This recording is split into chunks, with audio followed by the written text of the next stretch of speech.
Tudo bem, pessoal?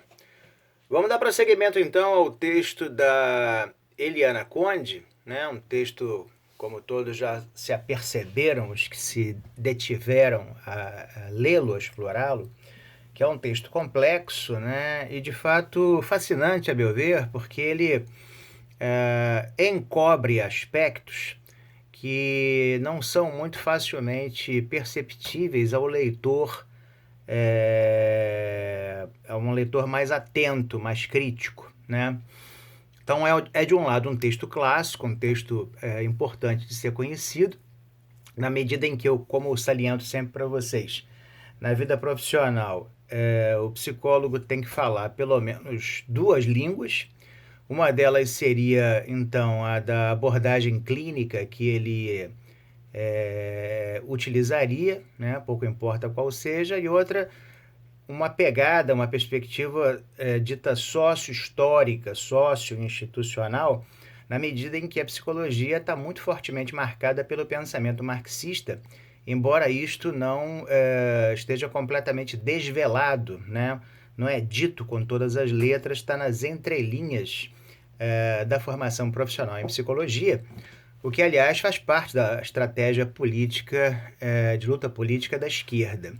Ora, uma das formas pelas quais isso pode se operar de maneira mais eficaz é justamente por meio de textos, de aulas, de livros e etc., nas quais essa perspectiva, sem se mostrar muito manifesta, ela vai sendo instilada ao leitor como se fora a única leitura possível da realidade. Então, o texto da Eliana, neste sentido, é exemplar, a meu ver, e nisto consiste, em grande medida, o valor que ele possui. Só que tem que ser olhado com a devida atenção, porque senão você engole a coisa com casca e tudo. Até por falta de informação, de falta de conteúdo, né? Porque tudo que não interessa à formação profissional em psicologia, apesar das aparências, é oferecer para vocês conteúdos que realmente permitam a construção de um pensamento crítico. Então, essa ideia de pensamento crítico, construção de pensamento crítico na formação profissional em psicologia, é uma das grandes mentiras da vida, com certeza, né? Até porque pelo menos metade daquilo que foi pensado não é oferecido, e se não é oferecido é justamente porque é perigoso às pretensões da formação profissional em psicologia, que é uma forma, eu não diria de doutrinação, né, mas de submissão do pensamento de todos a uma determinada perspectiva de vida que certamente não só pode ser contrastada com outras, como na prática se revelou completamente desastrosa e desastrada em todas as vezes que foi praticada. Aliás, o ensino no Brasil é o retrato acabado disso, né? Na medida em que há muitos anos ele é pautado pelo pensamento político de esquerda. Então, o texto da Eliana, eu havia parado a leitura dele mais ou menos quando ela vai se deter a fazer uma crítica que é muito típica da perspectiva sócio-histórica ao que ela chama de teoricismo hipertrofiado, que significaria uma ênfase na análise dos saberes das práticas sociais, a importância que teria aspectos epistemológicos, ou seja, aspectos propriamente científicos que esses saberes e essas práticas portariam. Então, ela vai criticar vigorosamente essa perspectiva, na medida em que isso é certo, esse postulado é certo, do ponto de vista da perspectiva sócio-histórica, todos os saberes e práticas sociais estão mais ou menos num plano de igualdade, se a gente pensá-los sob o ponto de vista de que eles surgiram não por acaso, mas sim para atender a demandas sociais. Então, no sentido da psicologia e todos seus campos de atuação, seus campos de especialidade, não fosse um determinado arranjo social, político, econômico que a sociedade humana adotou a partir de um certo momento, provavelmente não haveria psicologia, porque não haveria sequer a noção de subjetividade que foi construída artificialmente. Então, nesse sentido, não haveria uma subjetividade inata, uma subjetividade construída naturalmente, mas sim construída socio-historicamente. Isso tem sido muito explorado, né, de uns 40 anos para cá, embora, a meu ver, infrutíferamente pela esquizoanálise, por exemplo. Então, ela vai repertoriar algumas abordagens grupalistas por associação a aspectos que, ao contrário do que se suporia, não tem a ver ou não teriam a ver com aspectos epistemológicos, ou seja, se existiu algum tipo de ciência ali, ela foi, em algum momento, subordinada a aspectos sociais, históricos, econômicos, puramente circunstanciais. Então ela vai pegar alguns exemplos, né? Alguns até bastante moralistas, a meu ver,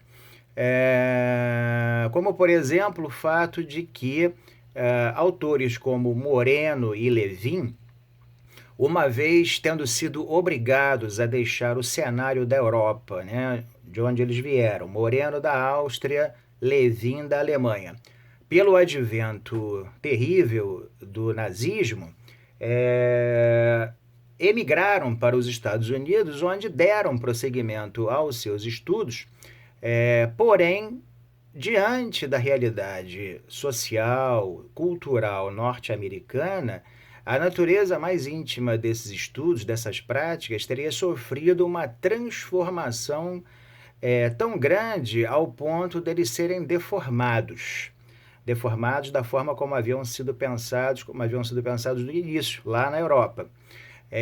Então, a ideia de que o pragmatismo inerente à sociedade americana, à cultura americana, forçou uma mudança ou modelou uma mudança dessas teorias originais de modo a adaptá-las ao solo no qual elas tiveram que se fixar por causa da guerra.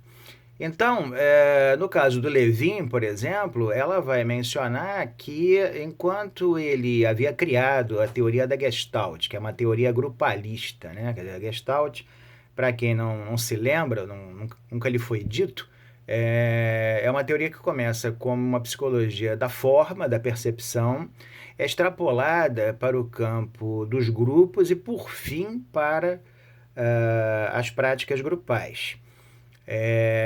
Então, o Levin, que foi um dos grandes, se não o maior, dos formuladores do gestaltismo em psicologia, ele, quando foi possível ele estar na Alemanha, ele criou e dedicou a psicologia da Gestalt, né, a psicologia gestaltista dos grupos, a pesquisa social. Quer dizer, então os grupos para ele não só poderiam, como deveriam ser entendidos cientificamente, né? Os grupos, de fato, resumiriam a atuação, traduziriam a atuação de determinadas forças sociais, possuiriam um movimento que lhe seria inerente, característico, né? A ideia de dinâmica, traduzindo essa ideia de movimento, de modo que essa noção ficou tão colada à ideia de grupos que, mesmo hoje em dia, fora da psicologia da Gestalt, dos grupos, a ideia de que os grupos têm como uma de suas características um dinamismo é muito própria a qualquer concepção sobre os grupos. Pouco importa a natureza desse dinamismo, mas o que interessa é o princípio de que eles têm um dinamismo. Os grupos eles deixaram então de servir a essa finalidade, que era de pesquisa científica, pesquisa social, né? Quer dizer, vemos surgir aí, né, uma psicologia social que tem pretensões de cientificidade, portanto, onde a conotação epistemológica é muito importante. Esse era o objetivo do Levin, só que ele teve que dar no pira, né, para os Estados Unidos, e lá ele se virou como pôde, virou professor de universidades americanas E aí a Eliana no texto como que lamenta o fato de que nessa passagem para os Estados Unidos, o ensino do Levin tenha sofrido, de acordo com ela, uma transformação por sua submissão à realidade cultural, econômica, social norte-americana. Então, de pesquisa social, científica e pura, poderíamos dizer assim, na Alemanha, o ensino do Levin teria passado a se marcar por coisas de menor importância, como hábitos de consumo das donas de casa norte-americanas, à luz da psicologia social, para pegar um exemplo que ela cita, né? Então, o que ela está dizendo nas entrelinhas, que não é claro para o leitor desavisado, é que houve uma quebra, né, não só da qualidade disso que era feito, como se aquilo que era feito antes, aquela pesquisa encetada pelo Levin, tinha de fato uma conotação científica, e isso poderia significar essa mudança que houve no escopo das pesquisas do Levin, que fatores de ordem social, histórica, política, etc., de fato, poderiam mudar teorias científicas. Neste sentido, aquilo que seria de se questionar seria justamente o tal do teoricismo hipertrofiado, ou seja, a primazia dos conceitos das teorias científicas à luz das circunstâncias históricas e sociais. Outro exemplo que ela pega é o do Bion, né? E já no campo não da Gestalt, mas da psicanálise. O Bion é um psicanalista da chamada escola inglesa, o que poderia ser considerado uma segunda ou mesmo já terceira geração da psicanálise, formado no ensino da Melanie Klein, contemporâneo do Winnicott e de outros autores importantes, e que, apesar de ser psicanalista, vai formular uma teoria sobre os grupos que é muito utilizada até hoje, que ela tenta esmiuçar rapidamente no texto. Mas o que importa dessa menção ao Bion? Se explica essa menção, essa referência ao Bion, pelo fato de que, da mesma forma como no caso do Levin, a teoria do Bion supostamente teria um escopo científico baseado na psicanálise. E é muito bem sustentada, aparentemente muito interessante, parará. Porém, diz ela, alguma coisa se esquece quando se menciona a teoria tão elogiada, tão usada até hoje do Levin para grupos.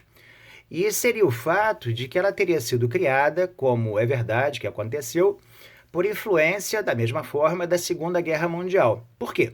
Porque o número de soldados, tanto de um lado quanto de outro da guerra, né? Mas no caso específico aí dos soldados ingleses, porque o Bion era inglês.